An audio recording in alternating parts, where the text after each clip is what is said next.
Eu já tirei sarro aqui neste canal de gente fazendo compra no Oba vestindo aquela camisa Deus, família, Bolsonaro.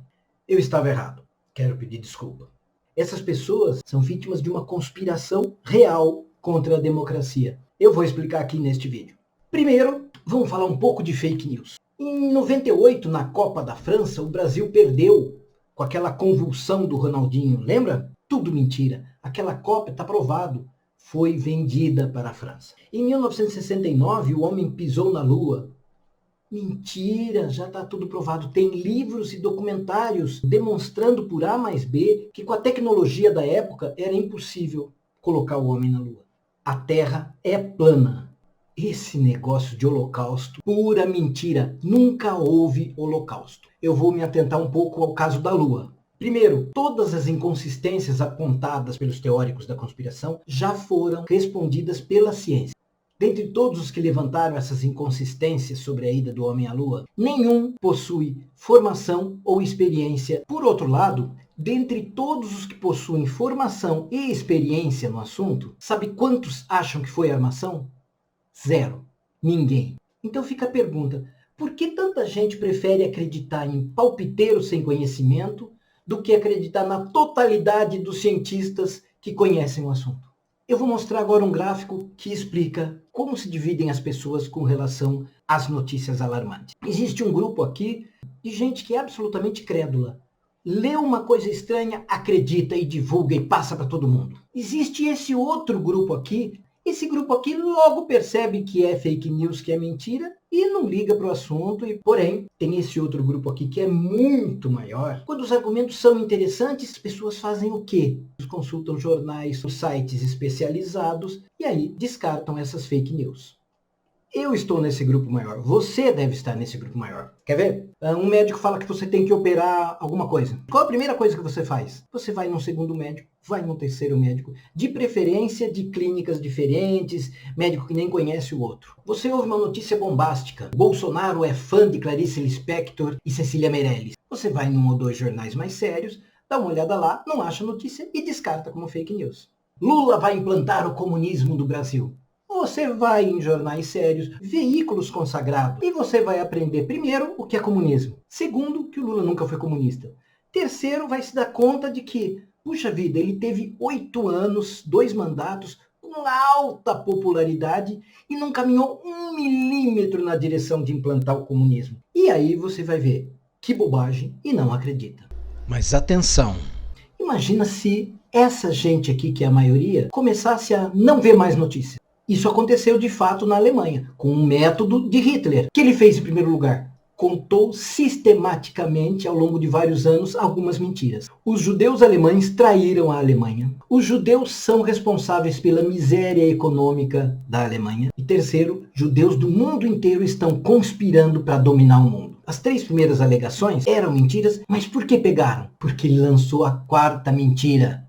Os judeus controlam os meios de comunicação. Com a 4ª mentira, Hitler cuidou para que essa parte aqui parasse de ler notícias. Essa parte aí queimou livros e passaram a ouvir apenas a rádio oficial do governo. Um pouco mais tarde, sem um antídoto que é a imprensa livre independente, as pessoas pararam de queimar jornais e passaram a queimar judeus. Matavam judeus aos milhões e as famílias de bem apoiavam isso tudo.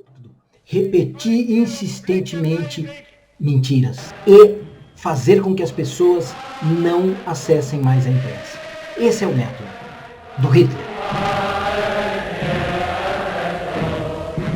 Então voltemos àquela pergunta. Por que tanta gente prefere acreditar em palpiteiros sem conhecimento porque elas desistiram de ler notícias? Para elas, a realidade passou a ser o que aquele déspota falava. Vamos passar para hoje. Imagina que um desmiolado qualquer fale que não há racismo no Brasil. Se as pessoas não leem mais notícias, elas não vão saber nada sobre o racismo estrutural no Brasil. Aí vai começar a falar coisas do tipo, não tem racismo no Brasil, não. Precisa parar com esse nhenhenhen, essa vitimização, pelo amor de Deus. Aí você fica repetindo essas coisas. Porque não sabem que o branco hoje, o homem branco hoje, em média, ganha o dobro de um negro. Vai demorar ainda mais 72 anos para que o preto comece a ganhar mais ou menos igual ao branco. Sem se informar sobre o assunto, você não vai saber que o que as políticas de cotas raciais fazem é apenas acelerar um pouco esse tempo para não demorar ainda 72 anos, para demorar um pouco menos, talvez 30. Essa é a função das cotas. E você, sem se informar, você fica reclamando. Cota racial é um absurdo, é uma afronta contra a igualdade. Por quê? Porque você não se informa e não percebe que nessa questão o que vale não é a igualdade, é a equidade. É ter as mesmas condições. Você acredita na imprensa? É claro que acredito na imprensa. Esses órgãos de imprensa possuem centenas de jornalistas, possuem uma hierarquia, processos que garantem que as notícias vão ser checadas, rechecadas, cruzadas as fontes, ouvir do outro lado. Assim como a esmagadora maioria dos médicos e enfermeiros ama a vida.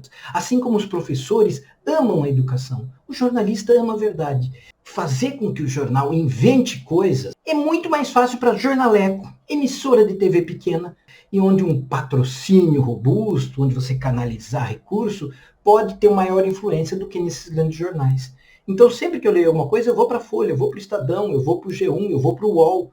Veículos independentes e sérios. O Estadão mais de direita, você vai adorar. O Estadão é de direita mesmo, né? Mas é sério. Não tem fake news no Estadão. Pelo contrário, eles combatem a fake news. Folha, o Globo, são jornais sérios. Você não pode abrir mão disso. Vocês conhecem o mito da caverna, do Platão? Pessoas amarradas dentro de uma caverna só têm contato com o mundo exterior através de um muro onde eles veem projetadas sombras difusas e distorcidas. Para eles, aquilo é a mais absoluta realidade. Aí, quando um deles escapou, depois que se acostumou com a luz, ele viu o quanto o mundo era maior do que aquela pequena parte da realidade que ele via, e ainda essa pequena parte era distorcida. Sem confiar na imprensa, sem checar órgãos de imprensa fidedignos, robustos, você fica que nem os presos na caverna do Platão. Então, se um governo quer acabar com a democracia, o que ele faz em primeiro lugar? Primeiro, você ainda foi em São Paulo, tem que entrar de novo numa faculdade que presta e fazer um bom jornalismo. Ataca a imprensa sistematicamente. TV Globo, vocês não prestam! De modo que seus seguidores deixem de ouvir essa imprensa. Cala a boca, eu não perguntei nada. Como fez Hitler. Você tem uma cara de homossexual terrível. Vocês deviam desconfiar de um presidente que manda jornalista enfiar no cu a lata de leite condensado. Vontade de encher tua boca com a porrada, tá? Se você é uma pessoa de bem. Você atrapalha o Brasil com esse tipo de notícia? Mas uma boa estratégia de dominação precisa ter meios de comunicação. O que fez nosso amigo? Chamou o dono da Havan e outros seus apoiadores ricos e mandou todo mundo despejar dinheiro na Jovem Pan.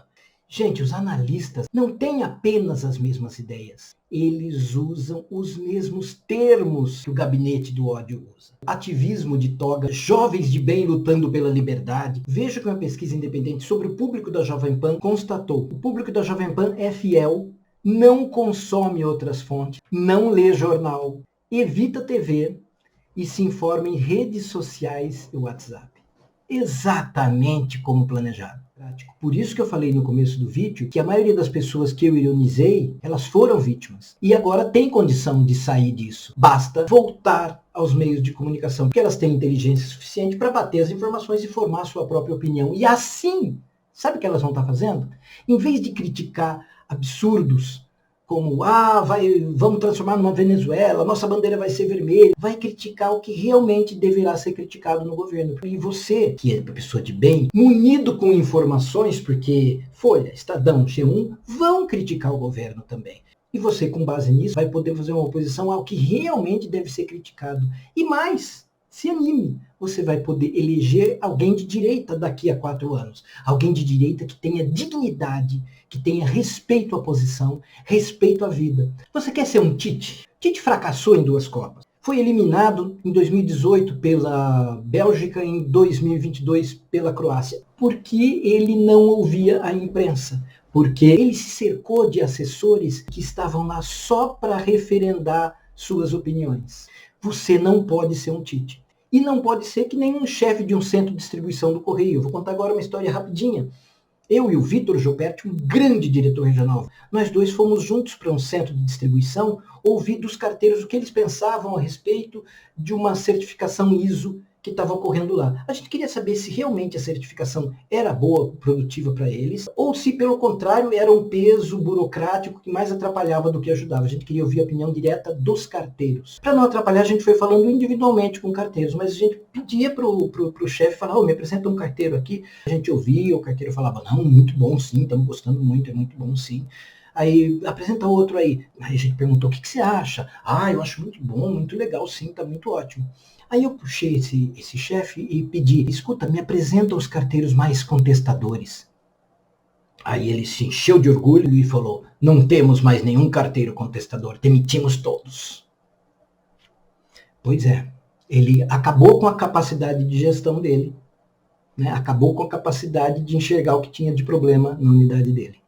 Ouça vozes dissonantes. Porque se você não fizer isso, você vai ficar à mercê de manipuladores, à mercê de discursos violentos. Se você estivesse nos anos 40 na Alemanha, você queimaria judeus. E aqui você acabaria metralhando um petista. Vamos fuzilar a petralhada aqui do Acre! Mas você, que é uma pessoa de bem, não é possível que ouça um presidente falando isso e aprove. A imprensa é importante para manter a sua capacidade crítica, para se manter livre, para não se deixar manipular por nenhum plano de dominação. Nem de esquerda, nem de direita. Com base em informações fidedignas, você, concordando ou não com opiniões de jornais, isso é do jogo, você vai poder lutar pelo que acreditar, mas com base na realidade.